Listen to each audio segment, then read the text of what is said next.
ብልጽግና ፓርቲ ዛሬ የምረጡኝ ጥያቄ የሚያቀርበው የተስፋ ቃል ይዞ ብቻ አይደለም። ይልቁንም የተናገረውን ፈጽሞ ተጨባጭ ለውጥ አምጥቶ ባለፉት 5 ዓመታት በውጭ ግንኙነት ዘርፍ ለሕዝባችን ቃል የገባናቸውን ጉዳዮች በተሳካ ሁኔታ ፈጽመን ነው።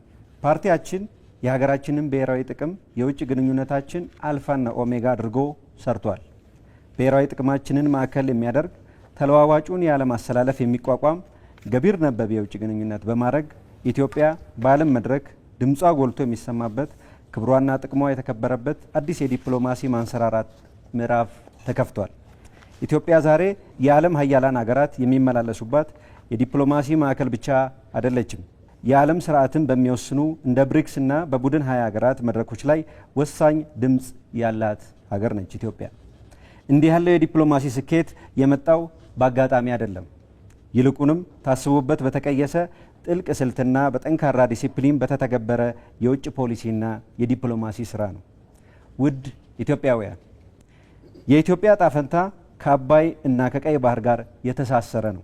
ፓርቲያችን በሁለቱ ውሃዎች ላይ የብሔራዊ ጥቅማችን እንዲከበር ጥረት ሲያደርግ ቆይቷል። አያሌ ፈተናዎችን በመቋቋም የህዳሴ ግድብን በቆራጥነት ሰርተን በማጠናቀቅ በብሔራዊ ጥቅማችን ላይ የማንደራደር በሉዓላዊነታችን ላይ የማንቆምር መሆናችንን በተግባር አስመስክረናል። ብልጽግና ለረጅም ዘመናት በተሽኮርማሚነት ታጥሮ የቆየውን ጥቅሞቻችንን ማስከበር የተሳነውን የውጭ ግንኙነት አካሄድ በማደስ በሀገራችን ጥቅሞች ላይ ቆራጥ አቋም በማራመድ ለ3 አስርተ ዓመታት ታፍኖ የኖረውን የኢትዮጵያን የባህር በር ጥያቄ ከቀጠናችን አልፎ ዓለም አቀፍ እውቅና እንዲሰጠው ማድረግ ችሏል።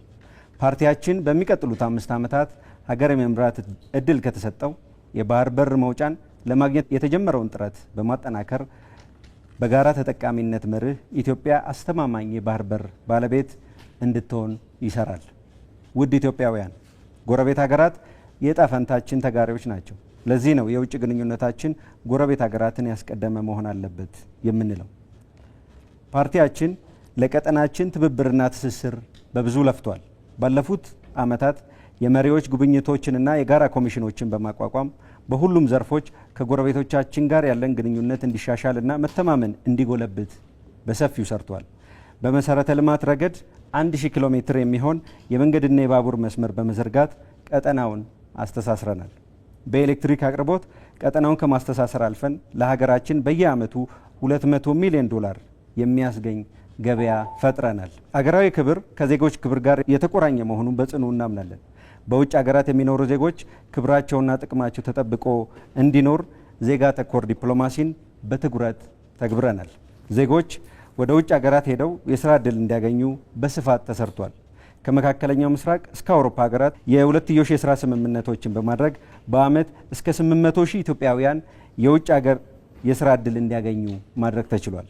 በሌላ በኩል መደበኛ ባልሆነ ፍልሰት ወደ ተለያዩ ሀገራት ሄደው አስቸጋሪ ሁኔታ ላይ የሚገኙ ዜጎችን ለመታደግ በተሰራ ስራ ባለፉት 5 ዓመታት ብቻ 500,000 ገደማ ኢትዮጵያውያን ወደ ሀገራቸው እንዲመለሱና እንዲቋቋም ተደርጓል።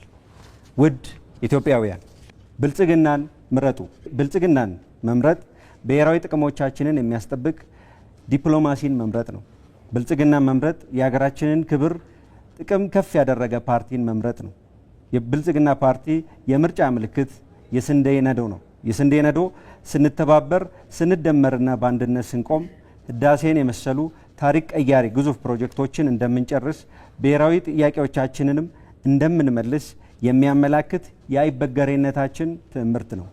ኢትዮጵያ ወደ ተምሳሌት ሀገር ብልጽግናን ይምረጡ የመወዳደሪያ ምልክታችን የስንዴ ነዶ ነው። አመሰግናለሁ።